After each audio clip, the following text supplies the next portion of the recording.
अगर मैं तुम्हें 1 करोड़ रुपए दूं, लेकिन तुम्हारी उम्र 80 साल कर दूं, क्या तुम ये सौदा करोगे? नहीं ना?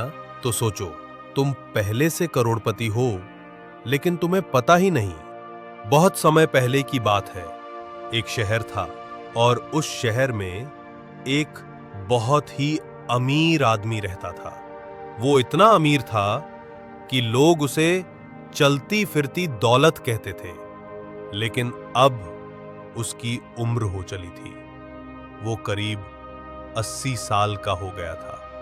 अब जब वो खाली समय में शहर में टहलता, तो कुछ ऐसी बातें सुनता जो उसे परेशान कर देती थी। वो युवाओं को कहते सुनता, हमारे पास कुछ नहीं है, पैसा नहीं है, जिंदगी में कुछ भी नहीं बदला।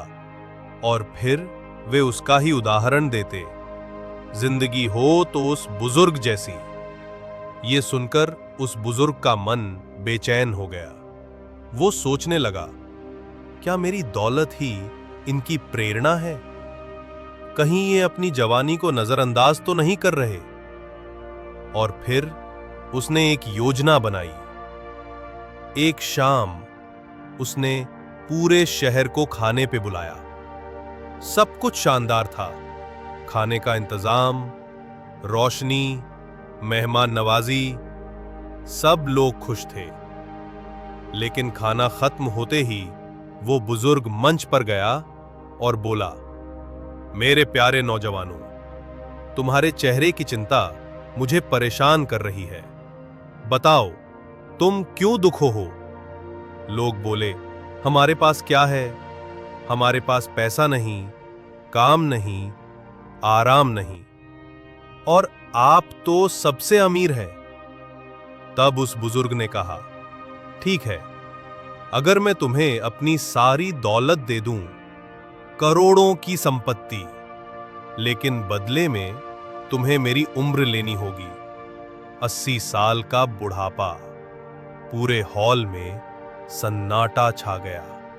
कोई जवाब नहीं दे सका। बुजुर्ग ने कहा, तो फिर सुनो, अगर तुम मेरी उम्र नहीं लेना चाहते, तो तुम मुझसे ज्यादा अमीर हो, क्योंकि तुम्हारे पास वो चीज है जो मैं चाहकर भी नहीं खरीद सकता, और वो है समय। काश कोई मुझे मेरी सारी दौलत के बदले फिर से जवान बना देता, तो मैं बिना एक पल गवाए ये सौदा कर लेता। उस दिन के बाद उस शहर के नौजवानों की आंखें खुल गईं। अब कोई भी खाली बैठा नहीं रहता था। सबने समझ लिया, अगर समय है तो सब कुछ है। धीरे धीरे वो शहर पूरे देश का सबसे मेहनती और समृद्ध नगर बन गया। तो इस कहानी के माध्यम से ये बताना था कि अगर तुम ये सोचते हो कि तुम्हारे पास कुछ नहीं है, तो बस एक बार आईने में देखना। अगर तुम जवान हो तो तुम्हारे पास इस दुनिया की सबसे कीमती चीज है, और वो है समय।